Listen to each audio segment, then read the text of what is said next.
Sandeep Unnikrishnan AC మార్చి 15 1977 November 28 2008 ఒక భారతీయ ఆర్మీ అధికారి. అతను డెప్యూటేషన్పై నేషనల్ సెక్యూరిటీ గార్డ్స్లోని ఎలైట్ 51 స్పెషల్ యాక్షన్ గ్రూప్లో పనిచేస్తున్నాడు. నవంబర్ 2008 ముంబై దాడుల సమయంలో అతను ఉగ్రవాదుల చర్యలో మరణించాడు. తత్ఫలితంగా అతను జనవరి 26, 2009న రాష్ట్రపతి ప్రతిభా పాటిల్ చేత భారతదేశ అత్యున్నత శాంతికాల శౌర్య పురస్కారం అయిన అశోక చక్రను అందుకున్నాడు. సందీప్ ఉన్నికృష్ణన్ బెంగళూరులో నివసిస్తున్న ఒక కుటుంబం నుండి వచ్చారు. అక్కడ వారు కేరళ రాష్ట్రంలోని కోజికోడ్ జిల్లా చెరువన్నూర్ నుండి వచ్చారు. అతను రిటైర్డ్ ఇస్రో అధికారి కె. ఉన్నికృష్ణన్, ధనలక్ష్మి ఉన్నికృష్ణన్ల ఏకైక కుమారుడు. సందీప్ 1995లో ఐఎస్సి సైన్స్ స్ట్రీమ్లో గ్రాడ్యుయేట్ చేయడానికి ముందు the Frank Anthony public school, బెంగళూరులో 14 సంవత్సరాలు గడిపాడు. అతను ఆర్మీలో చేరాలనుకున్నాడు. క్రూకట్లో పాఠశాలకు కూడా హాజరయ్యాడు. అతని సహచరులు, ఉపాధ్యాయులు పాఠశాల కార్యకలాపాలు, క్రీడా కార్యక్రమాలలో చురుకుగా ఉండే మంచి అథ్లెట్ అని గుర్తు చేసుకున్నారు. అతను పాఠశాల గాయక బృందంలో సభ్యుడు, సినిమాలు చూడటం ఆనందించేవారు. సందీప్ నేహాను వివాహం చేసుకున్నాడు.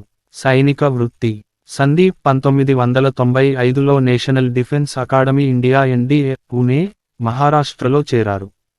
అతను ఆస్కార్ స్క్వాడ్రన్ నం. 4 బెటాలియన్లో భాగమయ్యాడు.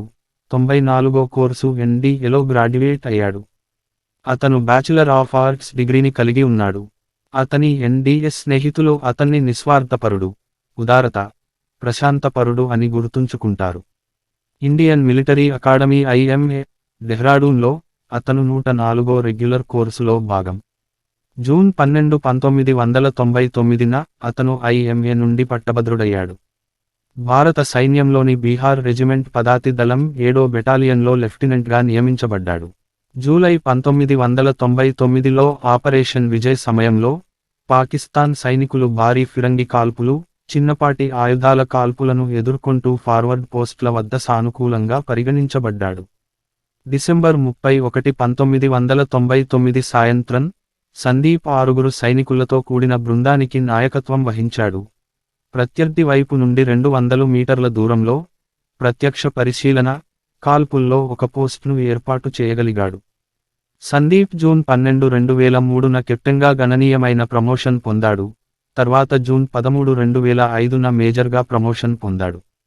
ఇండియన్ ఆర్మీలో అత్యంత కష్టతరమైన కోర్సుగా పరిగణించబడే ఘటక్ కోర్సు, బెల్గాంలోని ఇన్ఫాంట్రీ వింగ్ కమాండో స్కూల్లో సందీప్ 2 సార్లు ఇన్ఫెంట్రీ వింగ్ కమాండో స్కూల్లో ఇన్స్ట్రక్టర్ గ్రేడింగ్, ప్రశంసలు పొందుతూ అగ్రస్థానంలో నిలిచాడు. అతను గుల్మార్గ్లోని హై ఆల్టిట్యూడ్ వార్ఫేర్ స్కూల్లో కూడా శిక్షణ పొందాడు. సియాచిన్, జమ్మూ, కాశ్మీర్, గుజరాత్ 2002 గుజరాత్ అల్లర్ల సమయంలో హైదరాబాద్, రాజస్థాన్తో సహా వివిధ ప్రదేశాలలో పనిచేసిన తరువాత అతను నేషనల్ సెక్యూరిటీ గార్డ్స్లో చేరడానికి ఎంపికయ్యాడు. శిక్షణ పూర్తయిన తర్వాత అతను జనవరి 2007న NSG 51 special action group 51 SAG శిక్షణ అధికారిగా నియమించబడ్డాడు. ఎన్ఎస్జి వివిధ కార్యకలాపాలలో కూడా పాల్గొన్నాడు. Operation black tornado.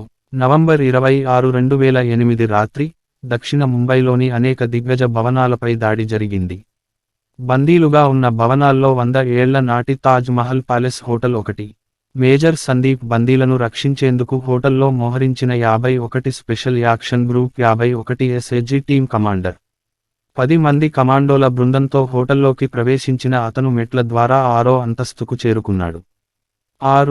5వ అంతస్తులలోని బందీలను ఖాళీ చేసిన తరువాత బృందం మెట్లు దిగుతుండగా వారు లోపల నుండి తాళం వేసి ఉన్న 4వ అంతస్తులోని ఒక గదిలో ఉగ్రవాదులను అనుమానించారు.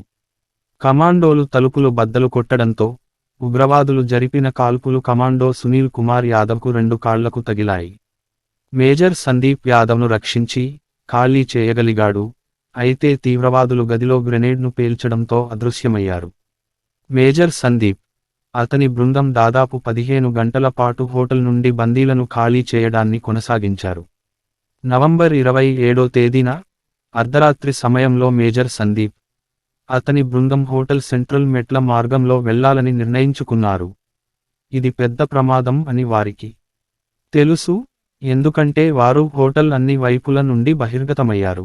అయితే ఉగ్రవాదులను గుర్తించడానికి, హోటల్ లోపల చిక్కుకున్న మరింత మంది బందీలను రక్షించడానికి ఇది ఏకైక మార్గం కాబట్టి వారు తీసుకోవడానికి సిద్ధంగా ఉన్న రిస్క్ ఇది.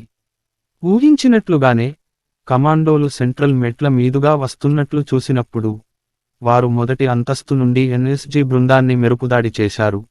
ఇందులో కమాండో సునీల్ కుమార్ జోధా తీవ్రంగా గాయపడ్డారు. సందీప్ వెంటనే అతని తరలింపుకు ఏర్పాట్లు చేశాడు. ఉగ్రవాదులతో కాల్పులు జరపడం కొనసాగించాడు. ఉగ్రవాదులు పక్క అంతస్తుకు పారిపోయేందుకు ప్రయత్నిస్తున్నందున ఒంటరిగా వెంబడించాలని నిర్ణయించుకున్నాడు. ఆ తర్వాత జరిగిన ఎన్కౌంటర్లో, అతను 4 ఉగ్రవాదులను తాజ్ మహల్ హోటల్కు ఉత్తరం వైపున ఉన్న బాల్రూమ్కు మూలన పడేయగలిగాడు. ఒంటరిగా తన జీవితాన్ని త్యాగం చేశాడు. ఎన్ఎస్జీ అధికారులు తెలిపిన వివరాల ప్రకారం, అతని చివరి మాటలు, పైకి రావద్దు, నేను వాటిని నిర్వహిస్తాను. ఎన్ఎస్జీ కమాండోలు ముంబై తాజ్ హోటల్లోని బాల్ రూమ్, వాసాబీ రెస్టారెంట్లో చిక్కుకున్న 4 ఉగ్రవాదులను తర్వాత అంతమొందించారు.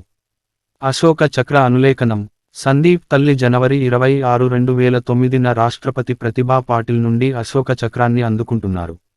అశోక చక్ర అవార్డుకి సంబంధించిన అధికారిక ప్రస్తావన ఇలా ఉంది: IC 58,660 major Sandeep Unnikrishnan Bihar regiment 51 ప్రత్యేక యాక్షన్ గ్రూప్ మరణానంతరం.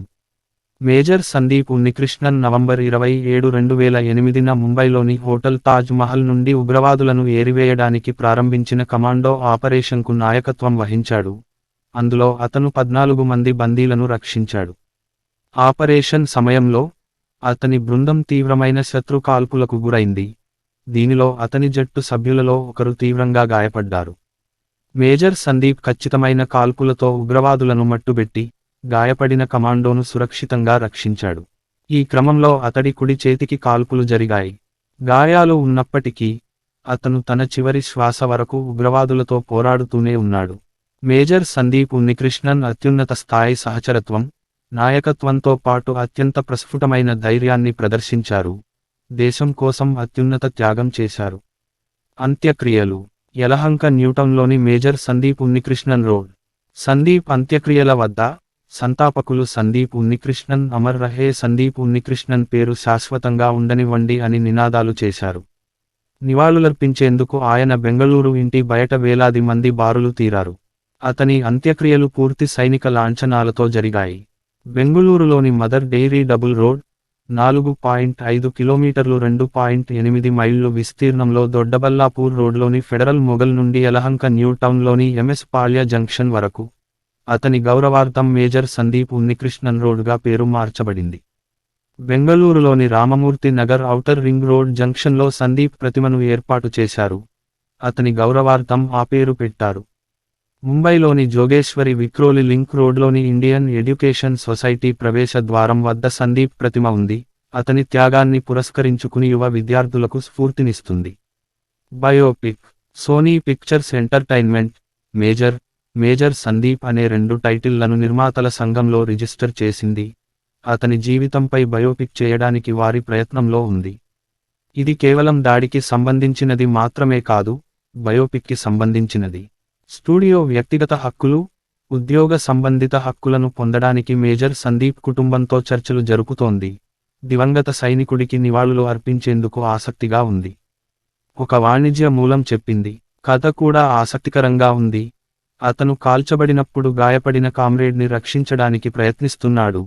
తరువాత అతను గాయాలతో మరణించాడు. చిత్రంలో చాలా పొరలు ఉన్నాయి అని మూలం పేర్కొంది.